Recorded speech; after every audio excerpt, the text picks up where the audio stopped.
Greetings and salutations, YouTube, and welcome to a special bonus edition of Jay Fixes Stuff.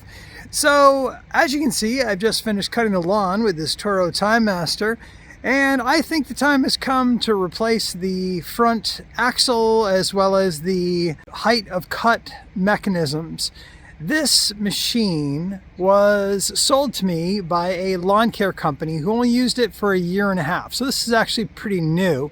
The issue is that it is not quite sitting level. And if you look at the lawn, you'll actually see exactly that. On each one of these rows, it's a little bit higher on the edge than it is on the other. So I think we should replace that hardware and get a nice level cut. And I'll just show you what I'm talking about here.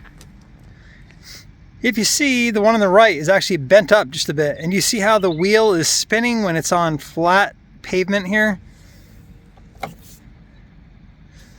So it is a slight imbalance, but it makes quite a bit of a difference. And I'm not sure if you can see that from a side view a little bit better, maybe not. And the other thing is, when you try to change the actual height selection, yeah, not so much. All right, welcome back to the shop. And as you can see, that Toro TimeMaster is up on the lift table. And as you can also see, it's not even. That right side is way up higher than the left. And you can also see right here, see how this trim piece kind of hugs the deck? Over here on this side, it sticks up. Does not hug it. And when this is on the ground, it is pretty much impossible to change that height adjustment. It does not want to come out. When it's up like this, you can take it out, sort of, but then trying to get it back in, it's almost impossible. So not great. So right here, you can see what I'm talking about. It just goes way up like that. So as I was saying before, I bought this from a lawn care company. This is a 2023 model. The lawn care company used it for a single property once a week in the tail end of 2023 and then during the 2024 season. Then they lost the account, so they no longer needed the mower. Also, it had lots of issues, but I fixed all that up and this is my primary mower now. So anyway, I have a theory about what happened. They were transporting this in the back of a big stake body truck used for landscaping. And I think what happened is they just pulled this out of the back of the truck. It came down and it hit this front left corner of the mower on the ground, which did some damage underneath here. This is what that piece is supposed to look like on that side. Now, if you go over to this side, you can see this does not sit flush up against the deck like it's supposed to. And if the camera will focus right there, that weld is actually broken. So yeah, that is the primary problem, is this chunk of steel does not look like it's supposed to. So I believe just replacing this one piece likely will probably fix 90% of this problem, but I got a bunch of parts, probably more than we need. I bought an entire axle, which again is probably not needed, but it could be a little bent from misuse. I bought those little inserts that the axle goes into. I bought the one spring steel adjuster from over here because I believe that is likely just a little bit bent. And of course we do have that chunk of steel that I was telling you about. And then we have little caps in case we need them. So that's pretty much it for the parts. So while I have worked on lots and lots of TimeMasters over the years, and I've even owned 6 of them over the years myself, I've never actually had to work on the front axle because they very rarely go bad. So what I believe we can do is pop this axle right out of that plastic holder on both sides to get it out of the way. Then we can take this right here off of there, take that plate off, replace the plate, and then kind of put everything back together. And pay no attention to the bottom of the deck. As I just mowed, it still needs to be scraped out. Unfortunately, on these mowers, if you choose to use it in mulching mode, the grass sticks to the bottom of the deck no matter what you do. I have power washed this before. I have sprayed it down with fluid film, let it sit for an entire week and dry, and the next week it was right back to sticking to the deck. All right, so I'm thinking if we pull this height adjuster out of there, we should be able to just pull this down. There we go.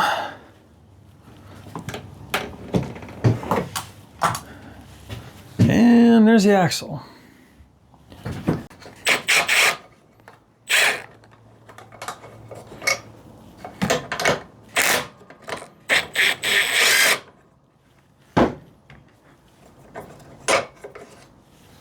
All right, and let's see if we can get that plastic trim piece out of the way. That might make life a little bit easier. And we have another here. And then we'll just do the same thing on this left side.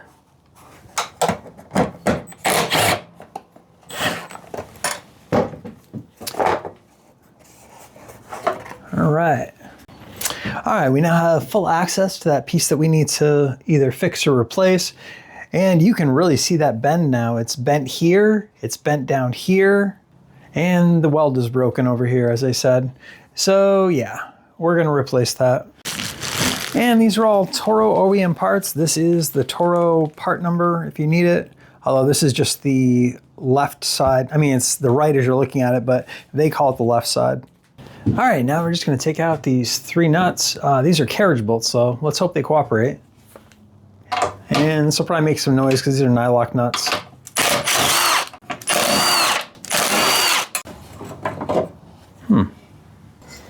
All right, now we're just gonna put the new hotness in.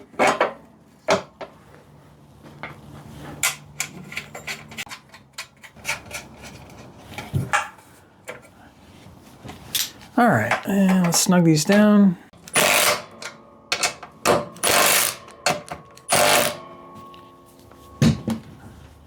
All right, new hotness installed. And you can kind of see the carnage of this one here now. That's supposed to be flat. Look how bent it is. And there's that broken weld. Somebody dropped this thing off a truck. All right, and the plastic inserts that hold the axle in place, those are part 147-0519. It's the same on both sides. All right, so we can get these back on here now. Now, when you're looking at these plastic inserts, you want the kind of recessed part to be going out towards the bracket here, like that. All right, and we'll just snug it down.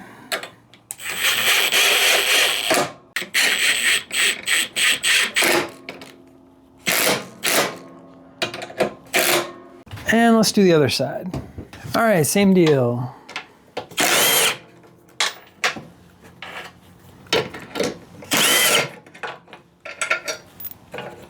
All right, let's put the new one on.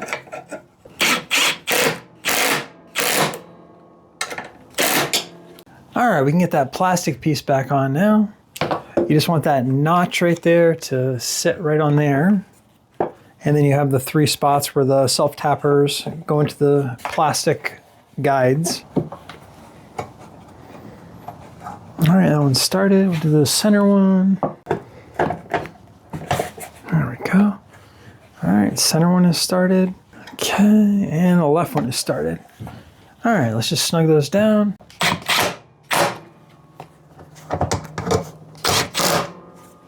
And the left one. Perfect. Okay, and for the axle, part number 139-1753. All right, we can take these protective caps off of here, like so. All right, so let's just put the wheel on the new one, like so. All right, now we want to get this wheel off, then we will steel that bolt right there to put our new spring steel height adjuster on the new axle. And again, we probably would have been fine just reusing the same axle, maybe just replacing this piece here, but you never know, it might be a little bit bent. All right, we have that bolt out. All right, here's our new height adjuster, and part number is 120-7043. All right, and the silly little cover that goes on the end of it. 120-9535. All right, let's get this adjuster on here. And that little pin goes inside that hole. And that just lines right up with that hole, so you can't mess this up. But I'll certainly try. All right, that adjuster is on. Now we can throw the wheel back on. All right. Now, in theory, when we get this new axle snapped into its new holder here, into that guide, we should just have to put the adjuster into the correct slot here, and then we should be done. So let's see if that's the case or if it's going to fight us. All right, so I'm thinking this is going to be a little more difficult than I thought to get in there.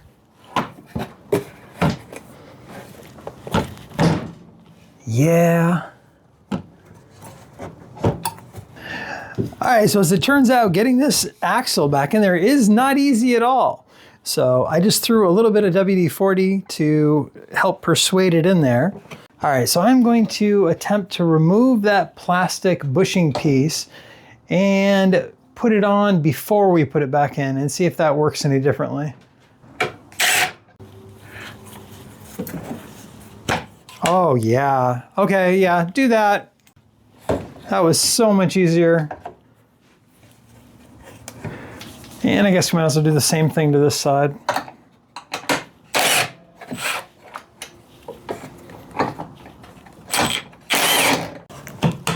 Oh yeah. All right. And I really should be popping this wheel off, but hey, let's use a wrench.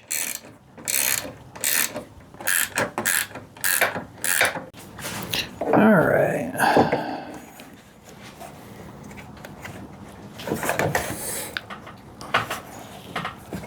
Now this side is kind of fighting us a little bit because we have that spring steel adjuster piece pushing the opposite direction, so not a lot of fun.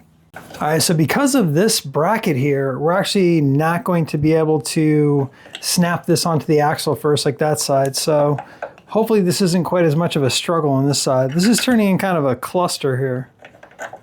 This video should be entitled How Not To. All right.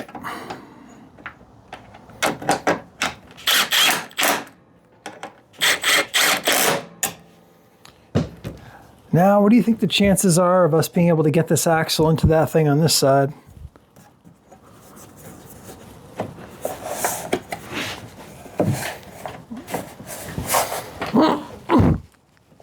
Oh, wow.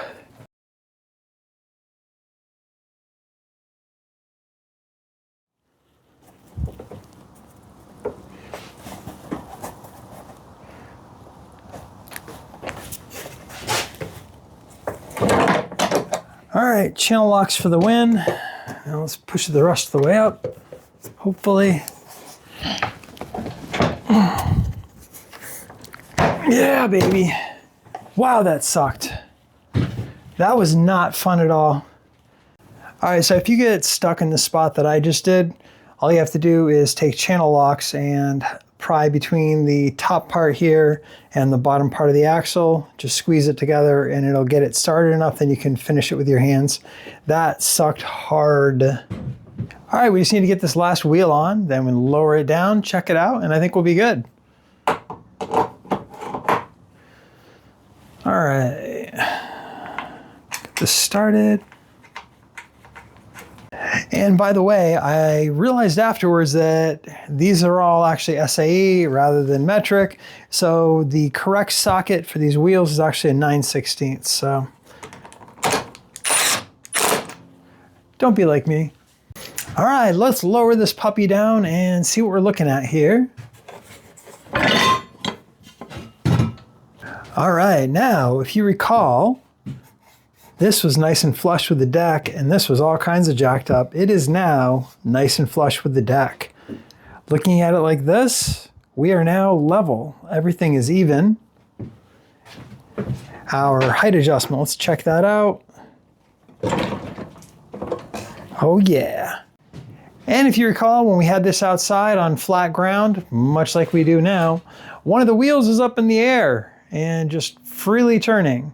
as you can see, it is now nicely flat and working. So let's just lift this a little bit and make sure the height adjustment is going to continue to work nicely. That's C. That's E. I actually like it at B. Yeah, we have fixed it. We ran through a little bit of an awkward period there trying to figure out which order to do it in. So hopefully you can learn from me a little bit to determine which order to do it in. If I had to do it over again, it would go a lot more smoothly. But in the end, we got there. So that's it for this special bonus edition. Thanks for stopping by and hanging out with me today, and we'll see you next week.